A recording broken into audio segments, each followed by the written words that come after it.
I'm Managing Editor Kim Schmidt. Welcome to On the Record. Here's a look at what's currently impacting the ag equipment industry.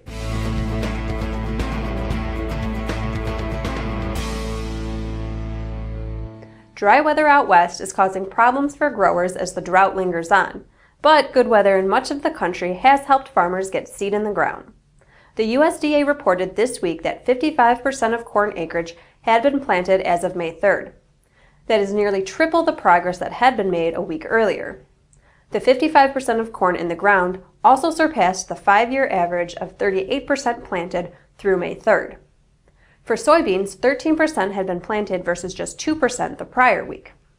In the Mid-South, rains had been keeping farmers out of their fields. However, things have started to improve. For the week ending May 3rd, Kentucky had 5.2 days suitable for field work, while Tennessee had 5.8. That compares to just a week earlier when Kentucky and Tennessee had just 2 and 2.8 days respectively that were fit for planting. Dealers on the move this week include Cisco Equipment Sales and Archibald Equipment Company. Cisco, headquartered in Odessa, Texas, will be opening a new division, Cisco JCB, in San Angelo. The new JCB division will rent and sell JCB construction and ag equipment, including backhoes, wheel loaders, telescopic handlers, compact excavators, and skid steers. Cisco will also provide equipment, service, support, and financing. Archibald Equipment is investing more than $2 million to enlarge and upgrade its store just north of Portage, Ohio. The Case IH dealer will add a new workshop, parts storage, and a store display for products including lawn and garden items. Now here's Technology Editor Jack Mallika with a report from the Technology Corner.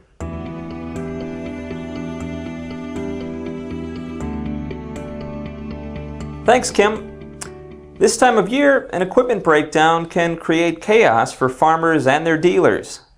Operators have no idea when or where a mechanical or electronic issue may grind machinery to a halt in the field. Equipment warranties and insurance can safeguard against catastrophic accidents, but there's always been a gap in farm owners' coverage for in-season breakdowns, according to Rebecca Galovich, Vice President of the Hartford Steam Boiler Inspection and Insurance Company. This week, HSB launched its farm equipment and machinery breakdown coverage. The optional insurance plan expands coverage for mobile implements and the precision farming systems that control the equipment. According to Galovich, past farm owner insurance policies never covered portable implement breakdowns and undetectable damage to microelectronics, proprietary computer systems, or firmware failure.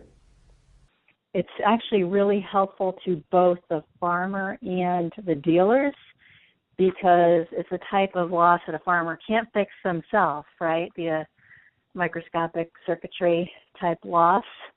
They have to go to a dealer or repair specialist for that type of repair. So it's supplemental to or complementary to any type of existing warranty. But in most cases, equipment on farms can be quite old and used for many years, so warranties have their limitations. To better understand the lifespan, failure frequency, repair costs, and warranty coverage of farmers' machinery, HSB conducted a survey of farmers and members of the North American Equipment Dealers Association and found that more than half the time, farm implements were not covered by warranty. Back to you, Kim. Thanks, Jack. The so-called tractor queen, Mallika Srinviasan, has bought nearly 400,000 shares of AGCO in recent weeks at a total cost of $18.6 million, according to a report in the Atlanta Business Chronicle. This brings her total shares to 11.6 million. Srinviasan is the CEO of Taffy, the second largest tractor company in India. Last fall, we reported in Ag Equipment Intelligence that AGCO and Srinviasan struck an agreement that she would not increase her holdings beyond 12.5% of AGCO stock. She has not yet reached that limit. Srinviasan has a long-standing relationship with AGCO. She sits on AGCO's board, and AGCO owns nearly 24% interest in Taffy. Last fall, AGCO CEO Martin Richenhagen told an analyst AGCO is glad to have an important strategic shareholder like Srinviasan. He said, "She sees it as a strategic long-term investment without the intention to become a trader or to sell and buy depending on stock price. She's not concerned about the market because she believes in the fundamentals that we do. And she's a very supportive and at the same time challenging director, helping us to understand the markets of Asia much better than we could just from Georgia. Greg Peterson with AGCO Investor Relations says both parties agree the relationship is mutually beneficial. What she has told us and what we have observed is she has a very positive long-term view of the ag industry and is very optimistic about the relationship between AGCO and TAFE and how she thinks it's mutually beneficial and how we'll both be able to continue to benefit from the relationship as we move ahead and continue to do business across the globe. Last week, AGCO and CNHI both reported revenues were down in the first quarter of 2015. AGCO reported net sales for the quarter of $1.7 billion. That is a 27% drop compared to net sales of $2.3 billion during the same quarter last year.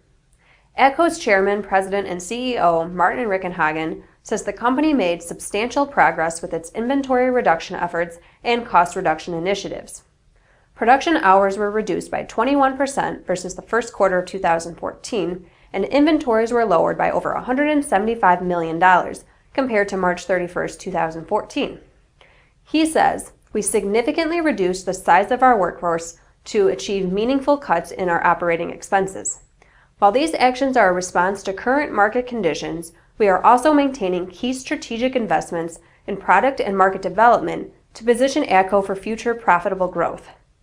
In April, AGCO expanded its product offering with the acquisition of Farmer Automatic from the Clark Companies. Farmer Automatic is a manufacturer of poultry systems for layers, pullets, and broilers, and is based in Lier, Germany. Farmer Automatic's 2014 sales were approximately $19 million. CNHI's revenues were down 11.1% in the first quarter. Net ag sales were down 30.5% compared to the same period of 2014. The drop in sales for the ag equipment division was the result of unfavorable industry volume and mix across all regions, primarily in the row crop sector. During the first quarter, CNH's ag equipment unit production was 4% above retail sales in support of the expected seasonal increase in demand from dairy and livestock customers. Production for row crop related products were cut significantly. During the quarter, CNH cut production of large tractors by 34% and combines by 41%, according to agrimoney.com. Trimble and Titan International also announced their first quarter results. Trimble's first quarter revenue for 2015 was down 4% compared to the same period last year. Revenues for the Field Solutions segment, which serves the ag industry, were down 17%.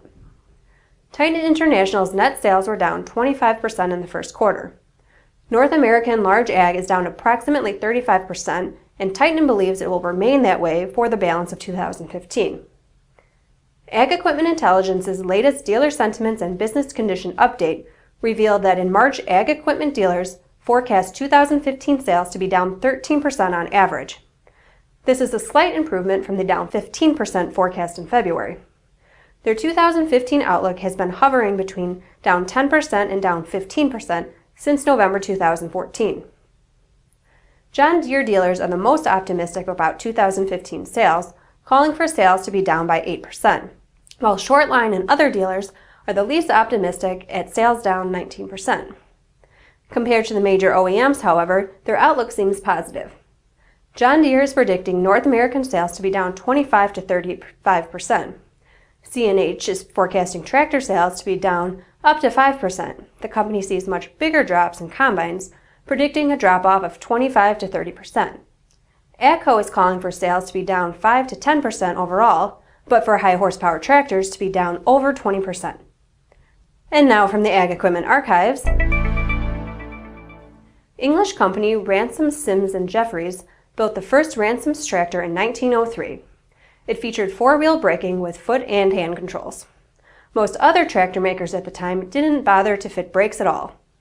A foot pedal disengaged the clutch and applied a transmission brake on the drive to the wheels at the same time. A hand lever could be used to apply the brakes to all four wheels. Throughout 1903 and 1904, the tractor was demonstrated and taken to shows, but no sales were ever recorded and the project was abandoned. If you have any feedback or story suggestions, you can send them to kschmidt@lespub.com. Thanks for watching. I'll see you next time.